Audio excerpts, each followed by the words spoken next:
하나님 말씀을 같이 보겠습니다. 로마서 8장 23절로 25절이 되겠습니다. 우리 다 같이 함께 말씀을 읽겠습니다. 시작. 그뿐 아니라 또한 우리 곧 성령의 처음 익은 열매를 받은 우리까지도 속으로 탄식하여 양자될 것 곧 우리 몸의 속량을 기다리느니라. 우리가 소망으로 구원을 얻었음에 보이는 소망이 소망이 아니니 보는 것을 누가 바라리요. 만일 우리가 보지 못하는 것을 바라면 참음으로 기다릴지니라. 아멘. 지난주부터 우리는 이 궁극적 관심에 관하여 말씀을 나누고 있습니다. 제가 지난주에 강조한 것은 이 세상에 있는 모든 것들은 다 하나님의 영광을 목적한다. 제가 그렇게 말씀을 드렸어요. 그러니까 우리가 지금 존재하는 모든 것들은 다 하나님의 영광을 드러내고 있다. 솔리데오 글로리아 인 아에테루 눔, 오직 하나님께 영원토록 영광인 겁니다. 그런데 이런 하나님의 영광이 곧 또 우리의 영광이기도 한 거죠. 그러니까 하나님께서 이 세상을 창조하시고 가장 기뻐하시고 가장 영광 받으시는 것은 바로 우리의 구원이잖아요. 그래서 우리 모두가 믿음을 가지고 구원을 얻는 것을 하나님은 가장 기뻐하신단 말입니다. 그러니까 이 세상에 있는 모든 존재, 삼라만상은 우리의 믿음, 우리의 구원을 위하여 다 존재하고 있다라고 제가 지난주에 말씀을 드렸잖아요. 그것을 좀 어려운 용어로 제가 뭐라 그랬습니까? 아날로기아 피데이, 믿음의 유비라 그랬죠? 기억이 안 나시겠죠? 이겁니다. 그러니까 만약 우리가 성경 공부를 지금 하고 있다면 여러분들에게 어떠한 질문도 제가 다 받을 수 있어요. 다 얘기를 해보시라. 어떤 사례든지. 그럼 저는 그 모든 사례들을 다 아날로기아 피데이로 해석하여 설명할 수 있습니다. 모든 게 다 하나님이 창조하신 세계잖아요. 그러니까 이 모든 것들 속에는 하나님의 목적이 다 들어있단 말이에요. 그의 기쁘신 유도키아, 그 뜻들이 다 들어있어서 그것이 영광인데 그게 우리의 영광이고 우리의 믿음이라는 거예요. 그래서 아날로기아 피데이, 다 믿음으로 이해될 수 있다는 겁니다. 비근한 예로 제가 지난 주 중에 많이 들었던 노래가 하나 있어요. 아쉽게도 찬송은 아니었고요.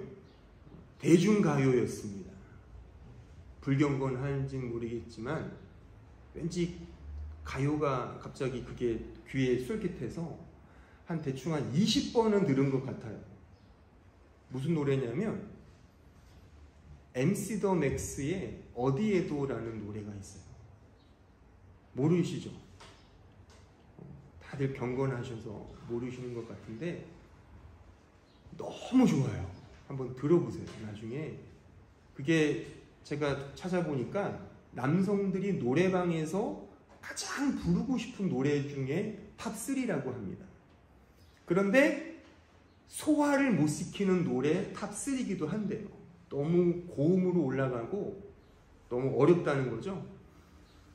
물론 그 노래의 주제는 진부한 사랑 이야기예요. 그냥 그리움, 절절한 사모함, 이런 그냥 다 아는 그런 레퍼토리인데 처음 들을 때는 세상, 사랑 뭐 이런 거 연상했겠죠. 저도요. 날씨 좋은 날씨에 첫사랑도 생각도 나고 뭐 등등하여 그렇지, 그때 애절한 사랑도 있었지. 우리 아내랑 만났을 때도 벚꽃이 휘날리면서 대단히 좋았었지. 지금은 뭔가 이러면서 감성에 젖어 있다가 계속 들으면서 그것이 그냥 삼류 소설에 나오는 그런 여타의 막장 드라마의 사랑이 아니라, 왜냐하면 이 세상의 사랑은 다 유한하잖아요. 그래서 현실에 대한 초라함과 연약함을 느끼잖아요. 그러면서 불변한 사랑, 영원한 하나님의 사랑으로 가게 된단 말이에요. 그래서 그 노래를 들으면서 너무 많은 은혜를 받았습니다. 아, 그렇지. 이 세상의 사랑은 유한하지. 오직 하나님의 사랑만이 영원한 그리움인 거야 라는 아날로기아 피데이를 갖게 되었다는 것입니다. 그냥 억지 춘향으로 말하는 게 아니라 진짜 그렇다는 거예요. 어떤 사례든지 다 믿음의 유비로 우리는 해석할 수 있다는 것입니다. 자, 마태복음 6장으로 한번 가보세요. 6장 25절 31절을 보십시다. 그러므로 내가 너희에게 이르노니 목숨을 위하여 무엇을 먹을까 무엇을 마실까 몸을 위하여 무엇을 입을까 염려하지 말라. 목숨이 음식보다 중하지 아니하며 몸이 의복보다 중하지 아니하냐. 공중의 새를 보라. 심지도 않고 거두지도 않고 창고에 모아들이지도 아니하되 너희 하늘 아버지께서 기르시나니 너희는 이것들보다 귀하지 아니하냐. 너희 중에 누가 염려함으로 그 키를 한 자라도 더할 수 있겠느냐. 또 너희가 어찌 의복을 위하여 염려하느냐. 들의 백합화가 어떻게 자라는가 생각하여 보라. 수고도 아니하고 길쌈도 아니하느니라. 그러나 내가 너희에게 말하노니 솔로몬의 모든 영광으로도 입은 것이 이 꽃 하나만 갖지 못하였느니라. 오늘 있다가 내일 아궁이에 던져지는 들풀도 하나님이 이렇게 입히시거든 하물며 너희일까 보냐. 믿음이 작은 자들아, 그러므로 염려하여 이르기를 무엇을 먹을까 무엇을 마실까 무엇을 입을까 하지 말라.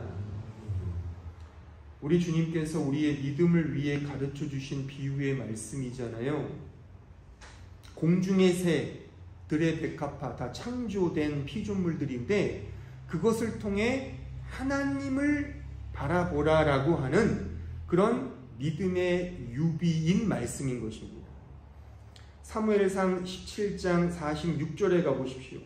오늘 여호와께서 너를 내 손에 넘기시리니 내가 너를 쳐서 내 목을 빼고 블레셋 군대의 시체를 오늘 공중의 새와 땅의 들짐승에게 주어 온 땅으로 이스라엘의 하나님이 계신 줄 알게 하겠고 또 여호와의 구원하심이 칼과 창에 있지 아니함을 이 무리에게 알게 하리라. 전쟁은 여호와께 속한 것인즉 그가 너희를 우리 손에 넘기신다. 전쟁은 여호와께 속한 것이라는 유명한 구절이죠. 그러니까 전쟁이라는 게 뭡니까? 인간관계잖아요.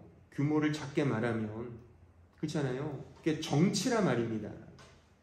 그러니까 국가 대 국가의 싸움이 전쟁이라면 개인과 개인의 다툼, 불화, 관계 단절 이것도 전쟁이지 않습니까?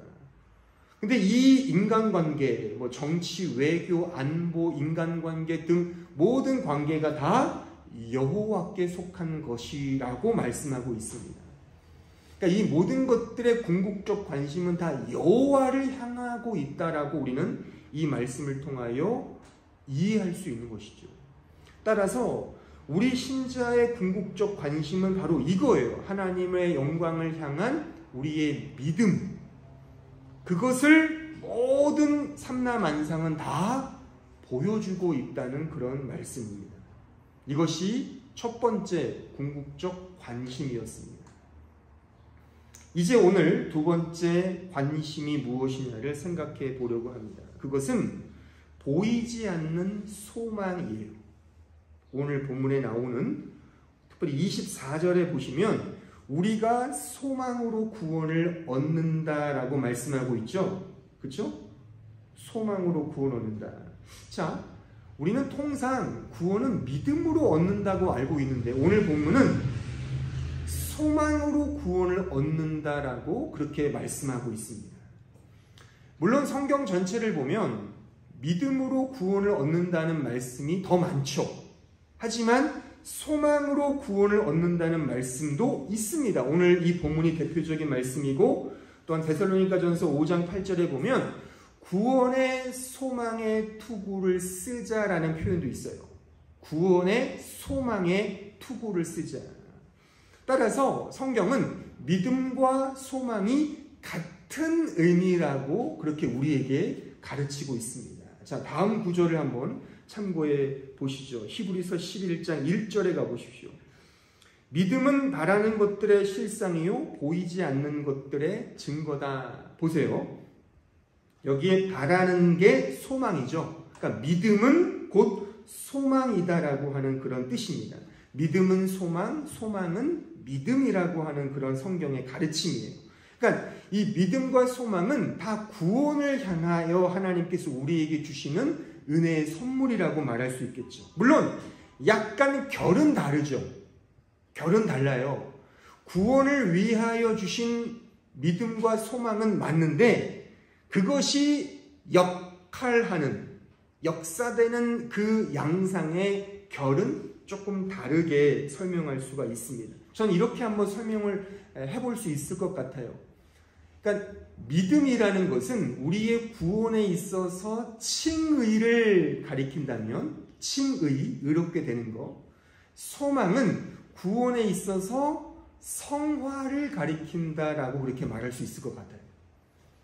다시 말합니다. 그러니까 믿음이라는 것은 구원에 있어서 칭의를 의미한다면 소망은 구원에 있어서 성화, 우리의 거룩함, 이런 것을 의미한다라고 이렇게 말할 수가 있을 것 같습니다. 자, 갈라디아서 2장으로 한번 가보세요. 2장 16절. 사람이 의롭게 되는 것은 율법의 행위로 말미암음이 아니요 오직 예수 그리스도를 믿음으로 말미암는 줄 알므로 우리도 그리스도 예수를 믿나니 이는 우리가 율법의 행위로서가 아니고 그리스도를 믿음으로써 의롭다함을 얻으리 함이라. 율법의 행위로서는 의롭다함을 얻을 육체가 없느니라. 보세요. 믿음으로써 의롭다함을 얻는다. 이게 믿음으로 칭의를 얻는 것을 의미한다면, 자, 오늘 본문 24절을 다시 보세요. 우리가 소망으로 구원을 얻었음에 보이는 소망이 아니니 보는 것을 누가 바라리요? 만일 우리가 보지 못하는 것을 바라면 참음으로 기다린다. 소망으로 구원을 얻는다는 대표적인 말씀이거든요. 근데 이 소망의 구원에 부연하여 설명하고 있는 것이 마지막 문장이죠. 마지막 참음으로 기다리는 것이라고 우리의 소망의 구원을 설명하고 있습니다. 참고 인내한다는 걸 의미하는 거잖아요. 이게 신자의 성화죠. 성화가 이 땅에 살면서 소망을 가지고 인내하고 참고 견디는 거잖아요. 기다리는 것이 바로 성화란 말입니다. 근데 이러한 인내와 참음이 전제되는 게 뭐죠? 인내의 전제가 고난이죠. 고난이 있어야지 참는다는 게 성립하잖아요. 그러니까 오늘 이 본문이 속한 문맥의 시작이 로마서 8장 18절이거든요. 그게 뭐냐면 현재의 고난은 장차 올 영광과 좋게 비교할 수 없다. 고난으로 시작한단 말입니다. 고난으로 시작하여 소망으로 그 고난을 인내하는 거예요. 이것이 구원이라고 오늘 본문은 설명해요. 이것이 말하자면 우리 신자의 두 번째 궁극적 관심이어야 한다라고 제가 지금 설명을 드리는 겁니다. 이것을 좀 더 도식적이긴 하지만 이렇게 한번 설명을 해볼게요. 그러니까 믿음이라는 것은 과거를 기초로 하여 현재와 현재 진행형을 아우르는 그런 개념이라면 소망은 현재를 기초로 하여 현재 진행형과 미래를 중심하는 개념입니다. 그러니까 이 전체가 다 구원의 형국이죠. 하지만 결은 달라요. 믿음은 과거를 시작하여 현재와 진행형을 의미한다면 소망은 현재를 기초로 하여 미래를 바라보고 있다는 거예요. 그래서 이 소망의 아주 중요한 특징이 뭐냐면 오늘 본문에 나와 있지만 보이지 않는 겁니다. 그래서 소망의 형용사는 보이지 않는 소망인 거예요. 보이는 소망이 아니라 보이지 않는 소망. 왜 보이지 않겠습니까? 미래적이니까.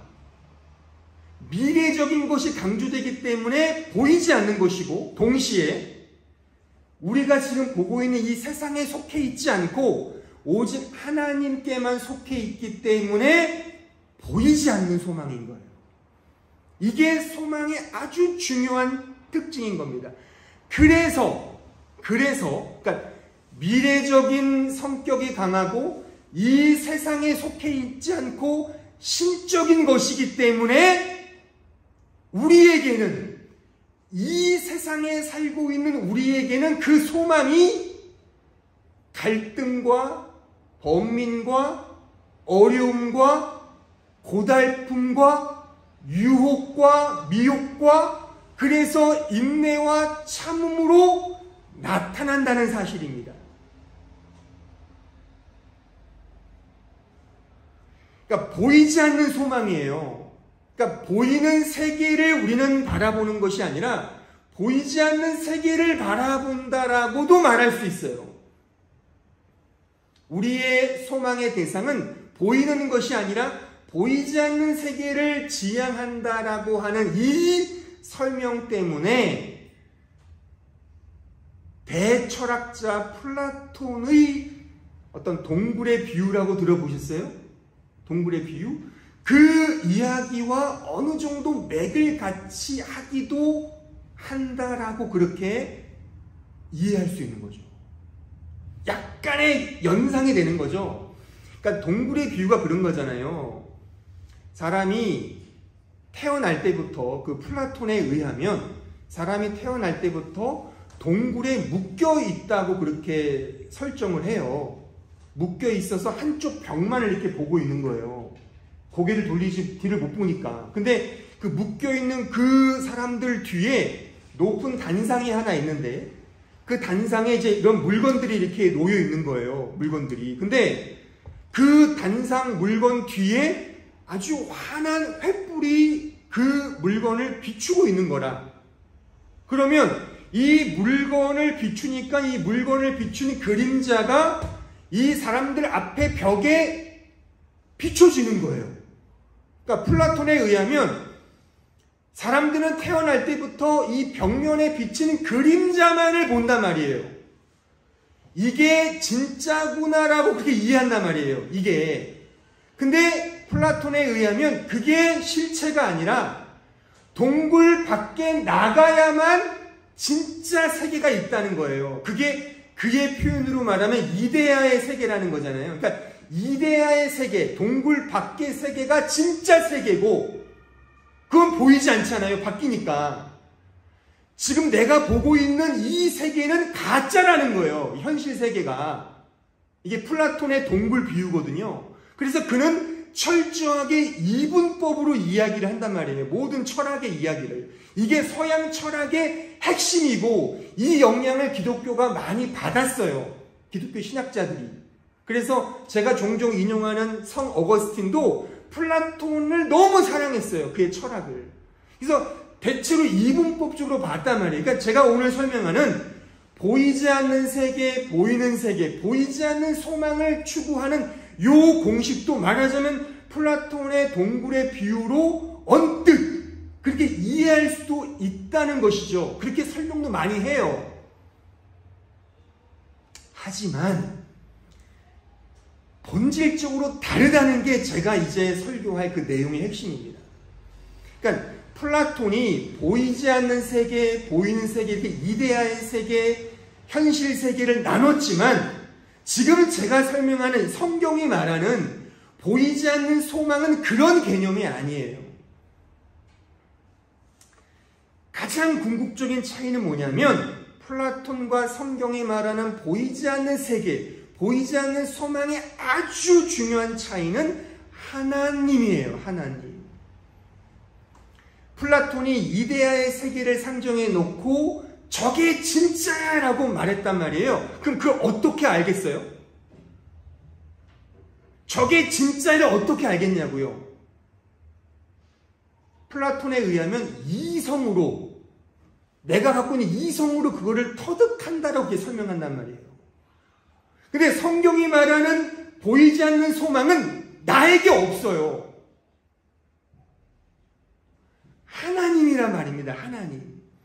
내 이성과 내 행위로 하나님을 알아가는 것이 아니라 이게 보이지 않는 소망, 그러니까 보이지 않는 이 세상에 속한 게 아니라는 겁니다. 오직 하나님에게만 속한 것이다 라는 게 성경이 말하는 보이지 않는 소망의 아주 핵심적인 내용인 것입니다. 만약 보이지 않는 그 대상, 보이지 않는 소망, 하나님을 보이는 것으로 만드는 즉시 그게 뭐가 되는 거예요? 성경은 그것을 우상이라고 말하는 거예요. 우상. 그러니까 우상이, 그러니까 골로새서 3장 5절에 의하면 탐심이 우상이라고 말하잖아요. 탐심이 우상. 그러니까 탐심이 뭐예요? 자기를 근거하는 게 탐심이잖아요. 내가 왜 욕망해요? 내가 욕심을 부리는 것은 나를 사랑하고 나를 중심하고 나를 근거하니까 탐심이 유발되는 거잖아요. 근데 그 탐심을 성경은 우상 숭배라고 이렇게 정의를 내린단 말이에요. 그러니까 보세요. 십계명을 주실 때 하나님께서 어떻게 말씀하셨죠? 너를 위하여 우상을 만들지 마라. 그러니까 너의 탐심, 너를 위해 우상을 만들지 말라라고 하나님 말씀했단 말이에요. 이게 탐심이거든요.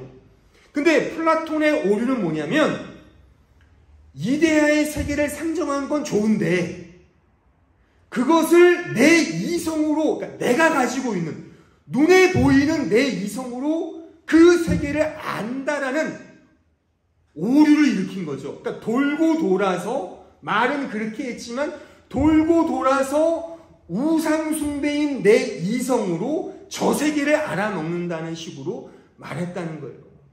하지만 성경은 그렇게 소망을 말하지 않아요. 보이지 않는 소망은 나에게 없어요. 내 이성이 아니에요. 내 감각이 아니에요. 내가 깨달아가는 게 아니에요. 하나님이 그렇게 나에게 보여주시는 거예요. 이게 말하자면 믿음이고 이게 소망인 거예요. 그러니까 하나님인 거예요. 하나님. 그냥 하나님께 소망을 두는 거예요.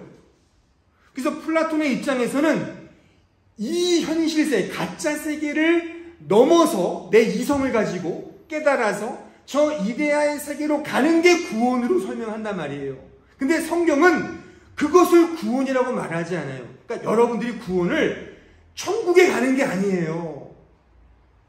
내가 이 힘든 세상에 사는데 여기서 빨리 해방돼서 저 눈물도 없고 저 콧물도 안 흘리고 괴로움도 없는 저 세계에 가는 게 구원이 아닙니다. 1차적으로. 성경이 말하는 구원은 소망인데 하나님과 동행하는 거예요. 하나님이 나와 함께 계시는 거예요. 거기가 천국이죠. 그럼 보세요. 플라톤의 입장에서 보면 동굴을 벗어나는 게 구원이라면 성경으로 말하면 이 험한 가짜 세상에서 벗어나는 게 구원이 아니라 여기에 하나님이 계시면 여기가 천국인 거죠. 그래서 성경은 뭐라고 주님 말씀하시잖아요. 내가 있는 곳이 천국이야. 그러니까 지금 여기가 고난이잖아요. 아픔이잖아요. 괴롭잖아요. 갈등이 있잖아요.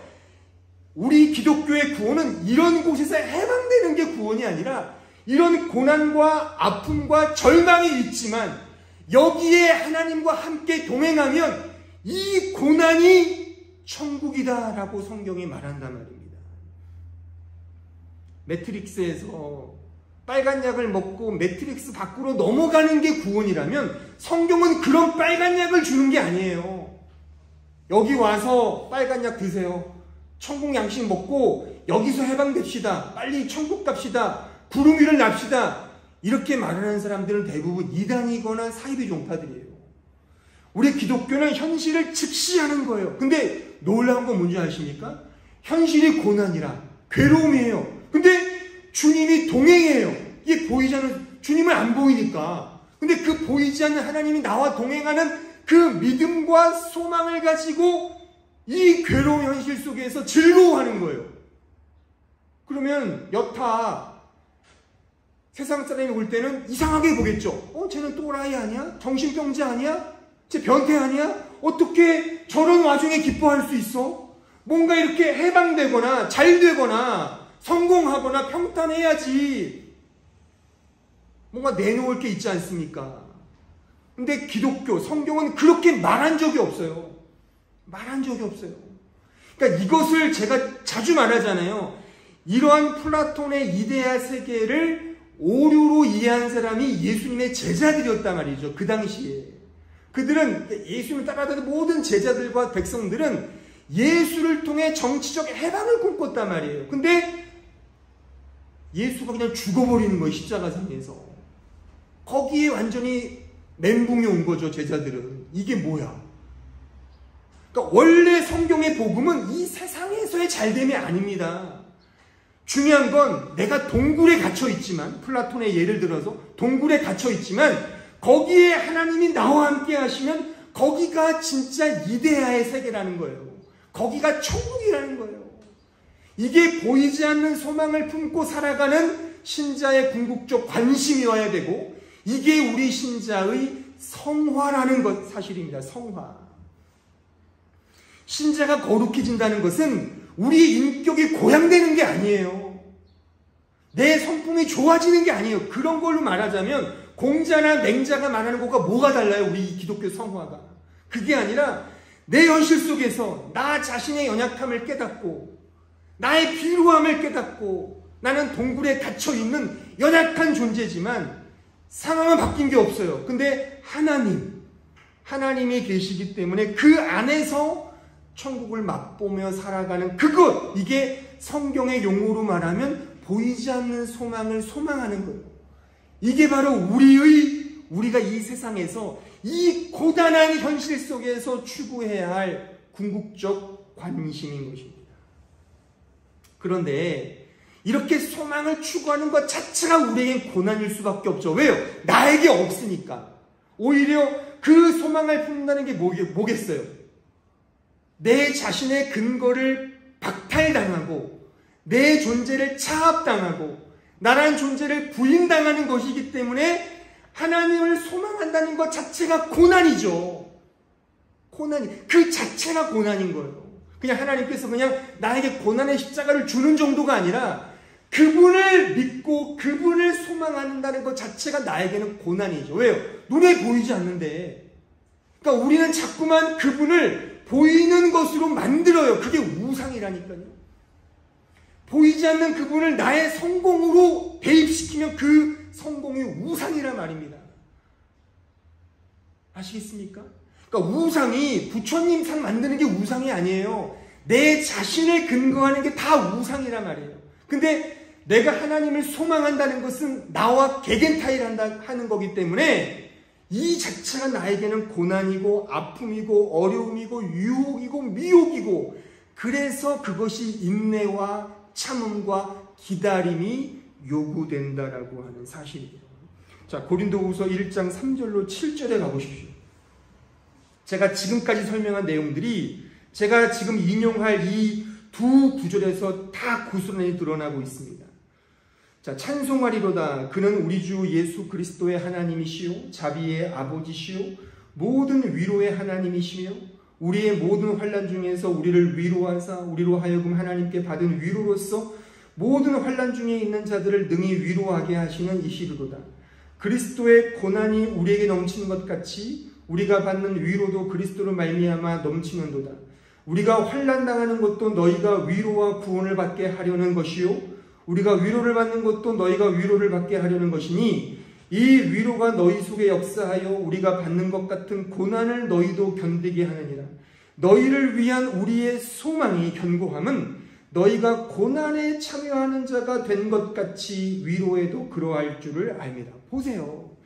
이게 전체 맥락이 뭐냐면 하나님 우리를 위로하시고 우리의 소망이 되신다는 거거든요. 근데 이 소망이 우리를 끌고 가는 게 뭐예요? 어디에 참여시킨다고요? 고난에 참여하는 자가 된다는 거예요. 그러니까 내가 하나님을 소망한다는 것 자체가 나에겐 고난이라니까요. 왜요? 이게 자체가 싸우는 그런 과정이기 때문인 것입니다. 나를 거부당하고 포기되고 부인되어야 하기 때문이죠. 자, 시편 39편 4절에 가보십시오. 여호와여 나의 종말과 연한이 언제까지인지 알게 하사 내가 나의 연약함을 알게 하소서. 주께서 나의 날을 한 뼘 길이만큼 되게 하심에 나의 일생이 주 앞에는 없는 것 같사오니 사람은 그가 든든히 서 있는 때에도 진실로 모두가 허사뿐이다. 허망하다 이거죠. 진실로 각 사람은 그림자같이 다니고 헛된 일을 소란하며 재물을 쌓으나 누가 거두는지 알지 못하나이다. 7절 보세요. 주여 이제 내가 무엇을 바라리요? 나의 소망은 주께 있습니다. 주님을 바라보는 이 시인의 고백 속에 이 과정이 어떤 과정을 통해 지금 나오는 겁니까? 거기 4절 끝에 보세요. 나의 연약함을 알게 되는 거예요. 그렇죠? 또 5절 끝에 보세요. 모든 것이 허사임을 알게 된단 말이에요. 그런 과정을 통하여 결국에 나의 소망은 주께 있습니다를 고백한다는 그런 말씀인 것입니다. 나의 소망은 하나님께 있습니다는 나의 연약함과 허망함을 깨닫는 거예요.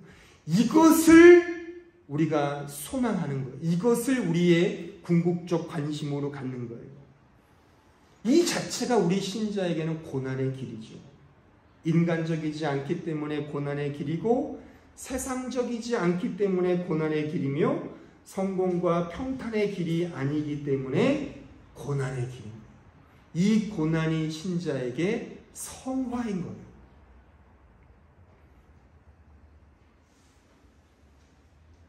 그래서 신자는 오히려 고난 중에 기뻐하는 거죠. 왜냐하면 그 고난이 오히려 보이지 않는 소망을 더 열렬히 사모하게 만들기 때문입니다. 이게 역설이고 모순인 겁니다. 신자의 정체성이 바로 여기에서 빛을 드러내는 겁니다. 그래서 본회포는 이런 말을 했어요. 예수님을 따르는 제자의 정신을 가리켜서 제자는 그의 상대적인 안정성으로부터 이끌려 나와서 절대적 불안정성의 삶 안으로 들어가는 자다. 제자가 이러한 존재라는 거예요.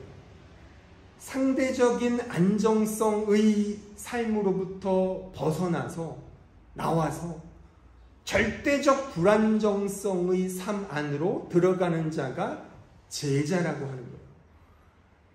그렇게 우리를 이끌고 가신다는 거예요. 절대적인 불안정. 이게 뭐겠어요? 고난이란 말입니다. 연단이란 말입니다. 괴로움이고 유혹이고 미혹이고 그래서 인내와 참음과 기다림이 요구되는 그 길. 이게 신자의 길이고 이게 우리가 추구해야 할 궁극적 관심이다라고 말할 수 있습니다. 이게 신자의 성화의 삶입니다. 다른 게 성화가 아니라. 끝으로 시편 42편 5절을 보십시오. 내 영혼아 내가 어찌하여 낙심하며 어찌하여 내 속에서 불안해하는가. 너는 하나님께 소망을 두라. 그가 나타나 도우심으로 말미암아 내가 여전히 찬송하리로다. 신자의 삶은 여전히 낙심과 불안의 연속이에요. 믿음을 갖는다고 소망을 갖는다고 이 낙심과 불안에서 해방되는 일은 그때뿐이죠. 그때뿐이에요. 또 다른 괴로움, 또 다른 불안, 또 다른 염려가 물밀듯 우리에게 찾아오는 것이 우리의 인생이에요. 예수를 잘 믿는다고 이것이 없어지지 않아요. 오히려 우리는 보이지 않는 하나님을 추구함으로 이 낙심과 연단과 불안 속에서 하나님과 동행하는 거예요. 그러면 그 불안과 낙심은 그대로 있지만 거기에서 세상에서는 결코 이해할 수 없는 뭔가 멋진 믿음의 맛, 소망의 맛이 느껴지는 거예요. 이게 바로 우리 신자가 추구해야 할 성화의 삶이고, 이것이 제가 2주에 걸쳐 설명드린 궁극적 관심이다라고 하는 사실입니다. 그러니까 이것이 우리의 소망이에요. 우리는 죽을 때까지 이 소망을 바라보며 살 거지만 소망을 바라보면 바라볼수록 더 많은 절망과 더 많은 염려와 더 많은 갈등을 할 겁니다. 갈등을 할 겁니다. 갈등을 할 겁니다. 유혹을 받으실 거예요. 미혹을 받으실 거예요. 이거 할까 저거 할까의 끊임없는 갈등 있을 겁니다. 하나님이 그것에서 해방시켜주지 않습니다. 중요한 건 그런 자체 속에 하나님을 바라보는 그것이 우리에게는 복이라고 하는 사실입니다. 그러면 내가 느끼거나 내가 느끼고 싶어하거나 내가 바라거나 내가 바라고 싶어하는 것과 상관없이 나도 결코 이해할 수 없는 어떤 진맛이, 그 달콤한 그 소망의 맛이 내 마음속에서 나타날 거예요. 이것이 보이지 않는 소망을 궁극적 관심으로 두고 살아가는 신자의 멋진 모습인 거예요. 이것을 오늘 지금 읽은 말씀은 여전히 찬송한다라고 말하는 거예요. 이것이 우리의 찬송의 고백이 되는 것입니다. 오늘 말씀을 마음에 잘 새기셔서 이 기독교를 믿는 이 멋지고 영광된 이 자리를 누리셨으면 좋겠어요. 그냥 여타 세상에서 말하는 그냥 뭐 찔끔찔끔 주는 그런 위로나 그런 차원이 아니에요. 이것은 우리 현실 속에서 여전히 우리는 괴롭고 힘들고 갈등인 이 세상에 살지만, 우리가 지금 이 가정의 달 얼마나 좋다고 그러지만 실제 우리 가정이 정말 우리에게 많은 십자가일 수 있잖아요. 그렇잖아요. 가장 많이 부대끼고 싸우는 게 가정이고 더 많이 싸우는 집단이 교회인 거예요, 사실. 그렇잖아요. 한국교회가 왜 이렇게 싸워요, 맨날. 저도 장로교 목사지만 맨날 감리교랑 싸우고 침례교랑 싸우고 순복음이랑 싸우고 네가 잘났다 내가 잘났다. 아니 같이 예수를 믿는데 늘 싸워요. 이게 우리 현실이라니까요. 이거는요 수천 년 전부터 계속 되어온 과정이에요. 이건 과정입니다. 그러니까 제가 비관적으로 그러면 아무것도 할 게 없어요, 해봤자 이건 도로아미 타불이에요, 그걸 제가 말하는 게 아니라 이게 우리의 현실이란 말입니다. 그럼 여기서 이 현실을 바꾸자, 이건 너무 웃긴 거예요. 대통령 바뀐다고 뭐 나라가 좋아집니까?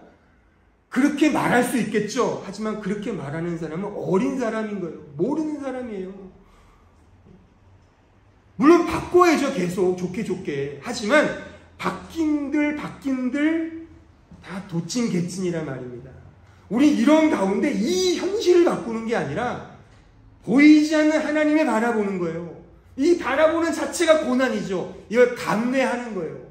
그러면서 이 감내함 속에 주님을 바라보면 내가 의도하지 않은 어떤 멋진 기쁨이, 찬송이 한가락 흘러나온단 말입니다.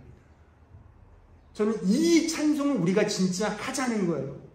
이 감사를 진짜 하자는 거예요. 그냥 형국이 잘 돼서 현실이 좋아져서 감사합니다 찬송합시다가 아니라 내 현실과는 무관하게 하나님 때문에 진짜 감사하고 그분 때문에 진짜 찬송할 수 있는 그 감격, 그 기쁨을 우리 일생에 한 번이라도 느낀다면, 아니면 문득이라도 느낀다면 행복한 사람인 거예요.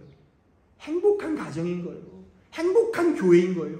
그거 없이 겉모습만 화려하고 겉모습만 사랑한다고 해서 그것이 진정한 행복이며 진정한 감사가 아닙니다. 내 자신을 오늘 말씀 속에 잘 비추어 보셔서 이 보이지 않는 소망이 진짜 내가 추구하는 진정한 궁극적 관심인지를 한번 정직하게 자기 자신을 돌아보면서 성찰하시고, 이 보이지 않는 소망, 이 하나님께 소망을 두며 진정한 기쁨과 감사와 자유를 누리는 우리 모든 성도들 되길 진심으로 바랍니다. 기도하겠습니다. 오늘 말씀을 생각하시면서 함께 기도하십시오.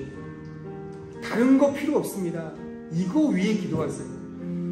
보이지 않는 하나님, 보이지 않는 소망을 진짜 나의 궁극적 관심으로 두고 한 걸음 한 걸음 믿음으로 나아가는 그런 신실한 주의 제자가 되게 달라고. 불안정한 삶이지만, 연약한 삶이지만, 갈등과 염려와 고단함과 수많은 십자가들이 나에게 있지만, 이 가운데에 나와 함께 하시는 임마누엘 하나님, 나와 동행하시는 그 하나님을 바라보며 진짜 그분 한 분 때문에 찬송할 수 있고, 감사할 수 있고, 넉넉하게 웃을 수 있고, 베풀 수 있고, 희생할 수 있고, 나눌 수 있고, 즐거워할 수 있는 그런 참된 제자, 참된 신자의 삶을 단 한 번이라도, 문득문득이라도 경험하는 그런 인생을 살게 해달라고 다 함께 통성으로 합심하여 자기 자신과 가정과 교회를 위하여 합심하여 기도하겠습니다. 은혜로우시고 자비하신 주님 감사합니다. 우리의 믿음이 무엇입니까? 우리가 무엇을 소망합니까? 보이지 않는 하나님을 진짜 소망하고 있습니까? 보이지 않는 소망을 보이는 것으로 대체하여 탐심으로 우상 숭배를 하고 있진 않습니까? 주님, 저희들을 불쌍히 여겨주시고, 보이지 않습니다.